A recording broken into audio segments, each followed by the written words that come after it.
Venezuela, Venezuela, Venezuela en México. Bianca Aguirre, nuestra colega de Grupo Radio Centro, ha seguido todo este proceso que ya inició, ya se sentaron a hablar. Están en México pues las condiciones de neutralidad suficientes para que el gobierno de Nicolás Maduro y los representantes de la oposición venezolana pues encuentren la ruta, encuentren los caminos necesarios para superar una crisis que está hecha de muchas cosas, desde luego una crisis política, una crisis social, una crisis sanitaria, una crisis económica muy agudizada en todos estos años. Y bueno, pues Bianca Aguirre, cuéntanos cómo ha sido todo. Buenos días y bienvenida. ¿Qué tal, Carmen? Auditorio, muy buenos días. Qué gusto saludarles. Y así es, la oposición y el gobierno de Venezuela aplazaron ayer domingo sus negociaciones hasta el 3 de septiembre.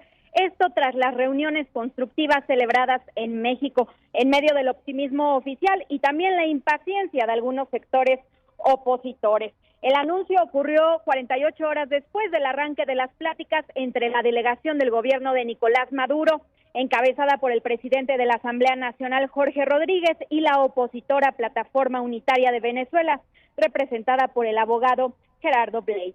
Hay que recordar que con este proceso impulsado por Noruega y albergado por México, la oposición exige elecciones libres en las elecciones regionales del 21 de noviembre, mientras que el presidente Nicolás Maduro pretende que se levanten las sanciones internacionales.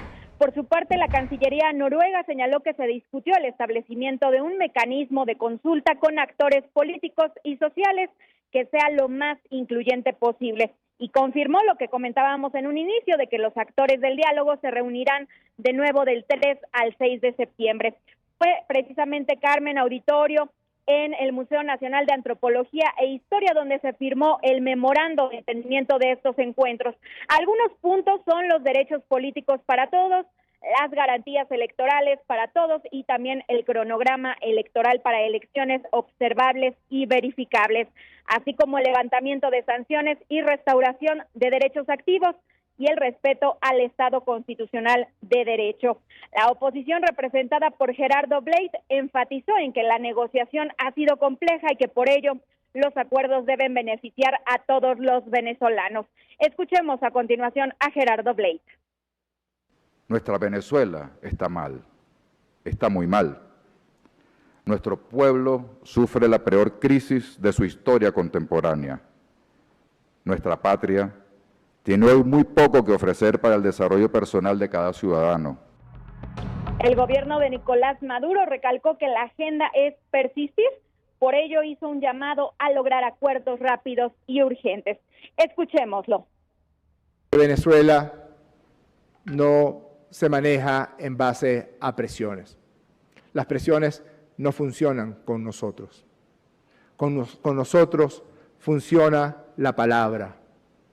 Con nosotros funciona el lóbulo frontal, que es el lóbulo de la conciencia, que es el lóbulo del acuerdo, que es el lóbulo del diálogo, que es el lóbulo de la conversación y que es el lóbulo de la negociación. Con nosotros no funcionan las amenazas. Con nosotros funciona el respeto a la Constitución.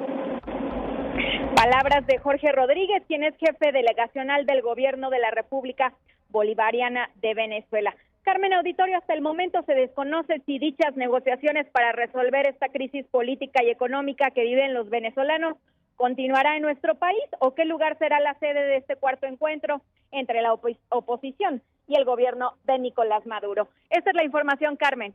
Gracias, Bianca, por este reporte, por esta información. Debo agregar, Bianca, por supuesto, las informaciones que están surgiendo desde ayer domingo respecto a la liberación de una figura importante opositora de Venezuela, la liberación de Freddy Guevara, pues sin duda es una señal importante, es una señal que se interpreta, pues al final de cuentas, como una señal del régimen de Nicolás Maduro para distender un poco la circunstancia. Y bueno, pues estamos hablando de alguien que forma parte de los opositores, digamos de la parte opositora que encabeza Juan Guaidó, opositor venezolano que es reconocido como presidente interino de Venezuela por varios gobiernos del mundo.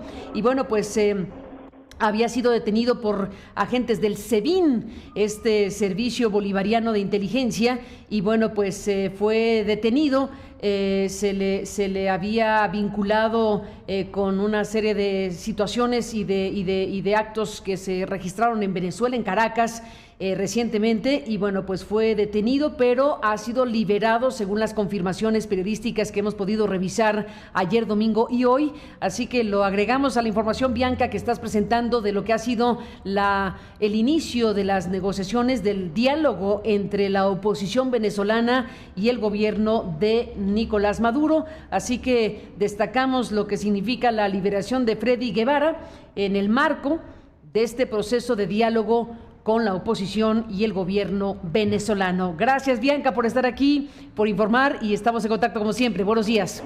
Claro que sí, buenos días, Carmen, un abrazo y excelente semana para ti también, Bianca, un fuerte abrazo, gracias por estar aquí esta mañana y compartir con Aristegui Noticias esta información desde Grupo Radio Centro. Son las 8:46 en el tiempo del centro de la República Mexicana. Bueno, déjeme hacer una pausa y regresamos, tenemos más asuntos.